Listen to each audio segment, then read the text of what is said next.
Hi, I'm Matt from eSpares. In this video, I'll show you how to replace a dispenser drawer in a Zanussi washing machine. If your dispenser drawer is damaged or cracked, it's going to cause all sorts of problems, so it needs to be replaced. Now, safety first, always disconnect an appliance before carrying out any work.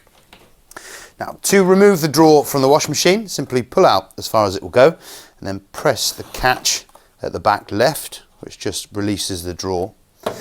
Now, this is a great opportunity to clean inside the dispenser housing. You can see a lot of detergent there that's built up over time. It also builds up on the roof of the dispenser, which can block the jets. So this is a good opportunity to get a brush and clean inside here as much as you can. As you can see on the old dispenser, we have a crack which could affect the flow of conditioner or detergent into the machine.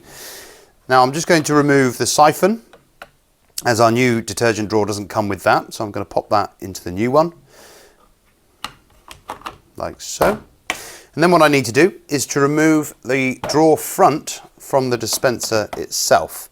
It's held in place by these three tabs here, so they just need to be pushed down from this angle and then in, and the dispenser drawer front will come off, like so. We can then attach the dispenser drawer front to our new dispenser body. I can now pop it back in the washing machine. To put back in, simply push down the clip on the back left, make sure it goes into the correct grooves, and then push into position.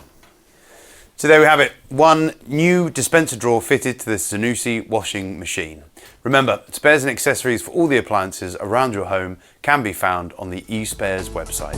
Thanks for watching.